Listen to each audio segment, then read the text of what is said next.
ನಮಸ್ಕಾರ, welcome back to my channel. ಎಲ್ಲರೂ ಹೇಗಿದ್ದೀರಾ? ಐ ಹೋಪ್ ಎಲ್ಲರೂ ಚೆನ್ನಾಗಿದ್ದೀರಾ ಅಂತೀನಿ. ಎಲ್ಲರಿಗೂ ಎರಡನೆಯ ಸಂಚಿಕೆಗೆ ಸ್ವಾಗತ. ಇಂದು ನಾವು ಗ್ರಾಮ ಲೆಕ್ಕಾಧಿಕಾರಿ ಆಗಿರ್ಬೋದು ಅಥವಾ ಇತರೆ ಕಾಂಪಿಟೇಟಿವ್ ಎಕ್ಸಾಮ್ಗಳಿಗೆ ಹೆಲ್ಪ್ ಆಗುವಂತಹ ಸಾಮಾನ್ಯ ಜ್ಞಾನದ ಪ್ರಶ್ನೆಗಳು, ಇವು ತುಂಬ ಅಂದರೆ ತುಂಬ ಹೆಲ್ಪ್ಫುಲ್ ಆಗಿರುತ್ತೆ. ಪ್ರತಿಯೊಂದು ಎಕ್ಸಾಮ್ಸ್ಗಳಿಗೂ ಕೂಡ ಕೇಳ್ತಾರೆ. ಅದರಲ್ಲಿ ಈಗ ಮೊದಲನೆಯ ಪ್ರಶ್ನೆ, ಕರ್ನಾಟಕದ ಕುಲಪುರೋಹಿತ ಎಂದು ಯಾರನ್ನು ಕರೆಯುತ್ತಾರೆ? ಇದು ಕರ್ನಾಟಕದ ಕುಲಪುರೋಹಿತ ಅಂತ ಯಾರನ್ನು ಕರೀತಾರೆ ಅಂದರೆ option A Gangadhar Rao Deshpande, option B Bal Gangadhar Tilak, option C Alur Venkataraya, option D deputy Chennabasappa. ಸರಿಯಾದ ಉತ್ತರ ಬಂದ್ಬಿಟ್ಟು ಸಿ ಆಲೂರು ವೆಂಕಟರಾಯ. ಇವರನ್ನು ಕರ್ನಾಟಕದ ಕುಲಪುರೋಹಿತ ಅಂತ ಕರೀತಾರೆ. ಇನ್ನು ಎರಡನೆಯ ಪ್ರಶ್ನೆ ಬಂದ್ಬಿಟ್ಟು, ಗಾಂಧೀಜಿ ಉಪವಾಸ ಕೈಗೊಂಡ ಮೊದಲ ಸತ್ಯಾಗ್ರಹ ಯಾವುದು? ಗಾಂಧೀಜಿಯವರು ಉಪವಾಸ ಕೈಗೊಂಡ ಮೊದಲ ಸತ್ಯಾಗ್ರಹ ಯಾವುದು?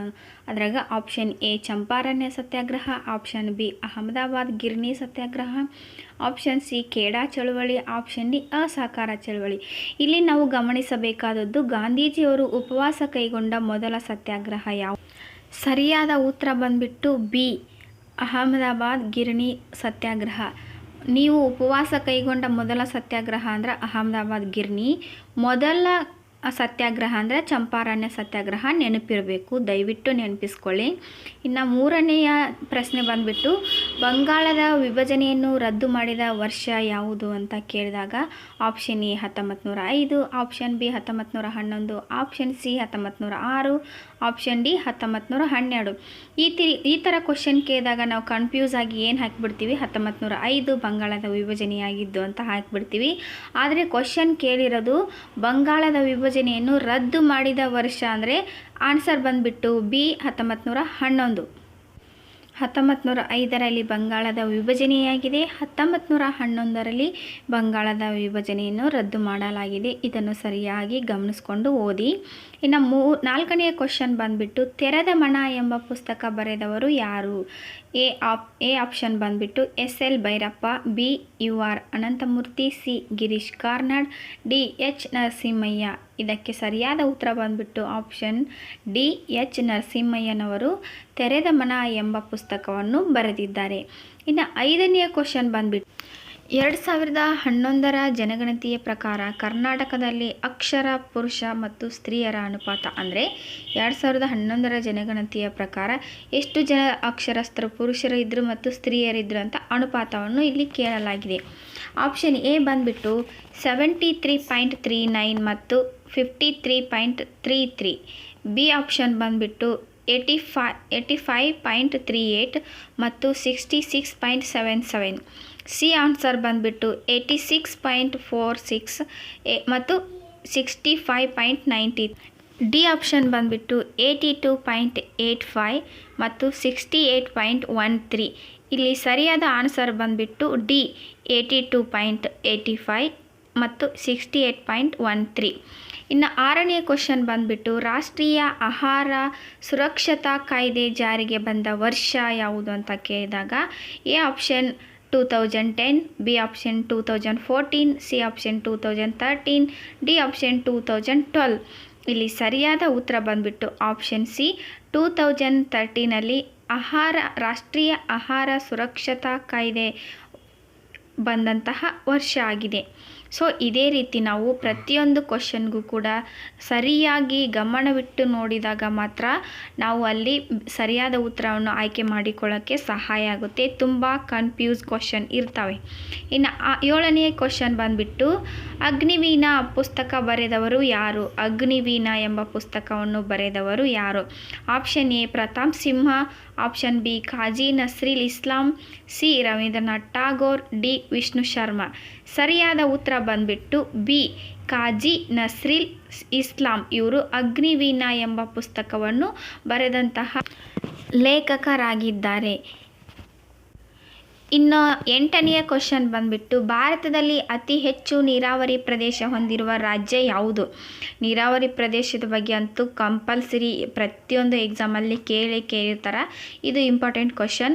Option A Bihar, option B Punjab, option C Andhra Pradesh, option D Uttar Pradesh.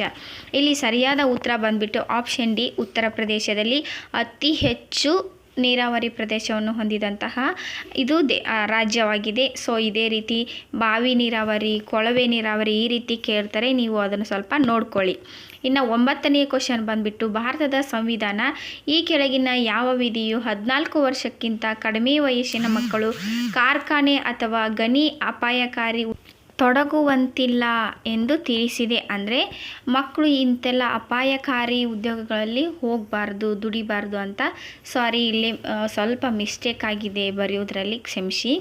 Option A 45ನೇ ವಿಧಿ, ಆಪ್ಷನ್ ಬಿ 330ನೇ ವಿಧಿ, ಆಪ್ಷನ್ ಸಿ 44ನೇ ವಿಧಿ, ಆಪ್ಷನ್ ಡಿ 368ನೇ ವಿಧಿ. ಸರಿಯಾದ ಉತ್ತರ ಬಂದುಬಿಟ್ಟು ಆಪ್ಷನ್ ಸಿ 24ನೇ ವಿಧಿಯ ಪ್ರಕಾರ 14 ವರ್ಷಕ್ಕಿಂತ ಕಡಿಮೆ ಮಕ್ಕಳು ಕಾರ್ಖಾನೆಗಳಲ್ಲಾಗಿರ್ಬೋದು, ಗಣಿಗಳಲ್ಲಾಗಿರ್ಬೋದು ಅಥವಾ ಯಾವುದೇ ಅವರಿಗೆ ಅಪಾಯ ಆಗುತ್ತಾ ಅನ್ನುವಂತಹ ಯಾವುದೇ ಉದ್ಯೋಗದಲ್ಲಿ ಕೂಡ ಮಕ್ಕಳು ದುಡಿಯುವಂತಿಲ್ಲ. ಒಂದು ವೇಳೆ ಆ ರೀತಿ ಎಲ್ಲಾದರೂ ನೋಡಿದ್ದೇ ಆದರೆ ಅವರನ್ನು ಡೈರೆಕ್ಟಾಗಿ ಅರೆಸ್ಟ್ ಮಾಡಲಾಗುತ್ತೆ, ಆ ಗಣಿ ಮಾಲಕರಿಗೂ ಕೂಡ ಮತ್ತು ಆ ಪಾಲಕರಿಗೂ ಕೂಡ. ಸೊ ಹಾಗಾಗಿ ಇದು ಕೂಡ ನೆನಪಿರಲಿ, ಇಂಪಾರ್ಟೆಂಟ್. ಇನ್ನು 10ನೇ ಕ್ವಶನ್ ಬಂದುಬಿಟ್ಟು, ಈ ಕೆಳಗಿನ ವ್ಯಕ್ತಿಯು 1857ರ ದಂಗೆಗೆ ಸಂಬಂಧಿಸಿಲ್ಲ. ಇಲ್ಲಿ 4 ವ್ಯಕ್ತಿಗಳನ್ನು ಕೊಟ್ಟಿದ್ದಾರೆ. ಇವರು ಒಬ್ಬರು ಸ್ವತಂತ್ರ ಹೋರಾಟಗಾರರಲ್ಲಿದ್ದಾರೆ, ಉಳಿದವರೆಲ್ಲ 1857ರ ದಂಗೆ ಅಂದರೆ ಸಿಪಾಯಿ ದಂಗೆ ಅಂತ ಕರಿತೀವಿ, ಅಥವಾ ಪ್ರಥಮ ಭಾರತದ ಸ್ವತಂತ್ರ ಸಂಗ್ರಾಮ ಅಂತ ಕರಿತೀವಿ. ಅದರಲ್ಲಿ ಇರ್ತಕ್ಕಂತಹ 3 ಜನ ಅದರ. ನೀವು ನೋಡಿದ ತಕ್ಷಣ ಎಲ್ಲರೂ ನಮಗೆ ಸೇಮ್ ಅನಿಸ್ಬೋದು ನೋಡಿ. Option A Bhagat Singh, option B Lakshmibai, option C Tatya Tope, option D ನಾನಾ ಸಾಹೇಬ್. ಇವಾಗ ಸರಿಯಾದ ಆನ್ಸರ್ ಬಂದುಬಿಟ್ಟು ಆಪ್ಷನ್ ಎ ಭಗತ್ ಸಿಂಗ್ ಅವರು ಸ್ವತಂತ್ರ ಸಂಗ್ರಾಮದಲ್ಲಿ ಹೋರಾಡಿದವರು. ಈ 3 ಜನರು ಕೂಡ ಭಾರತದ ಪ್ರಥಮ ಸ್ವತಂತ್ರ ಸಂಗ್ರಾಮದಲ್ಲಿ ಇದ್ದಂಥವರು. ಸೊ ಹಾಗಾಗಿ ಸ್ವಲ್ಪ ಲಕ್ಷ್ಯ ಕೊಟ್ಟು ನೋಡುವುದು ನಮ್ಮ. ಇನ್ನು 11ನೆಯ ಕ್ವಶನ್ ಬಂದುಬಿಟ್ಟು, ಟಂಗ್ಸ್ಟನ್ ಧಾತುವಿನ ರಾಸಾಯನಿಕ ಸಂಕೇತ ಯಾವುದು? ಟಂಗ್ಸ್ಟನ್ ಅಂತ ತಂತಿಯನ್ನು ಕೇಳ್ತಿರಲ್ವ, ಇದು ಎಲ್ಲಿ ಉಪಯೋಗಿಸಲಾಗಿದೆ ಅಂತ ನೀವು ನನಗೆ ಕಮೆಂಟ್ ಮೂಲಕ ತಿಳಿಸಿ. Option A T, option B W, option C SN, option D TN. Tungsten ಎಂಬ ಧಾತುವಿನ ರಾಸಾಯನಿಕ ಸಂಕೇತ ಯಾವುದು ಅಂದರೆ ಆಪ್ಷನ್ ಬಿ ಡಬ್ಲ್ಯೂ. ಈ ರೀತಿಯಾಗಿರುತ್ತೆ. ಟಂಗ್ಸ್ಟನ್ ಎಂಬ ಎಲ್ಲಿ ತಂತಿಯನ್ನು ಬಳಸಲಾಗುತ್ತಾ ಅಂತ ನಿಮಗೆ ಕ್ವಶನ್ ಕೇಳಿದ್ದೀನಿ. ಯಾರೆಲ್ಲ ಈ ವಿಡಿಯೋವನ್ನು ನೋಡಿದ್ದೀರಾ ನನಗೆ ಕಮೆಂಟ್ ಮೂಲಕ ಟಂಗ್ಸ್ಟನ್ ತಂತಿಯನ್ನು ಯಾವುದರಲ್ಲಿ ಬಳಸಲಾಗುತ್ತೆ ಅಂತ ತಿಳಿಸಿ ಫ್ರೆಂಡ್ಸ್. ಇನ್ನು 12ನೇ ಕ್ವಶನ್ ಬಂದುಬಿಟ್ಟು, ಮೊದಲ ಮಿನಿ ಕಂಪ್ಯೂಟರನ್ನು ನಿರ್ಮಿಸಲಾದ ವರ್ಷ ಯಾವುದು? ಮಿನಿ ಕಂಪ್ಯೂಟರನ್ನು ನಿರ್ಮಿಸಲಾದ ವರ್ಷ ಯಾವುದು ಅಂದರೆ option A 1965, option B 1962, option C 1971, option D 1966. ಸರಿಯಾದ ಆನ್ಸರ್ ಬಂದುಬಿಟ್ಟು ಆಪ್ಷನ್ ಎ 1965ಯಲ್ಲಿ ಮೊದಲ ಮಿನಿ ಕಂಪ್ಯೂಟರನ್ನು ನಿರ್ಮಿಸಲಾಯಿತು. ಇನ್ನು 13ನೇ ಕ್ವಶನ್ ಬಂದುಬಿಟ್ಟು, ಯಾವ ಭಾಷೆಯಲ್ಲಿ ಮೂಲ ಪ್ರೋಗ್ರಾಮನ್ನು ಬರೆಯಲಾಗಿದೆ? ಕಂಪ್ಯೂಟರ್ನಲ್ಲಿ ಯಾವ ಭಾಷೆಯಲ್ಲಿ ಮೂಲ ಪ್ರೋಗ್ರಾಮನ್ನು ಬರೆಯಲಾಗಿದೆ ಅಂದಾಗ option A English, option B ಸಾಂಕೇತಿಕ, ಆಪ್ಷನ್ ಸಿ ಉನ್ನತ ಮಟ್ಟ, ಆಪ್ಷನ್ ಡಿ ತಾತ್ಕಾಲಿಕ. ಸರಿಯಾದ ಆನ್ಸರ್ ಬಂದುಬಿಟ್ಟು ಆಪ್ಷನ್ ಸಿ ಉನ್ನತ ಮಟ್ಟ. ಇನ್ನು 14ನೇ ಕ್ವಶನ್ ಬಂದುಬಿಟ್ಟು, ಡೈನಮೋ ಕಂಡುಹಿಡಿದ ವಿಜ್ಞಾನಿ ಯಾರು? ಡೈನಮೋ ಎಂಬ ಒಂದು ವಸ್ತು ಇದೆ ನೋಡ್ರಿ, ಅದನ್ನ ಎಲ್ಲಿ ಬಳಸ್ತಾರ ಹೇಳಿ.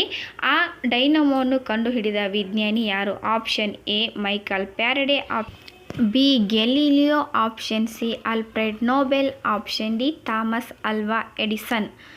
ಇದರಲ್ಲಿ ಸರಿಯಾದ ಆನ್ಸರ್ ಬಂದುಬಿಟ್ಟು ಎ ಮೈಕಲ್ ಫ್ಯಾರಡೆಯವರು ಡೈನಮೋವನ್ನು ಕಂಡುಹಿಡಿದರು. ಇನ್ನು 15ನೇ ಪ್ರಶ್ನೆ ಮತ್ತು ಕೊನೆಯ ಪ್ರಶ್ನೆ, ಇದು ಕೊನೆಯದಾದರೂ ಕೂಡ ತುಂಬ ಯೂಸ್ಫುಲ್ ಮತ್ತು ಹೆಮ್ಮೆಯ ವಿಷಯ.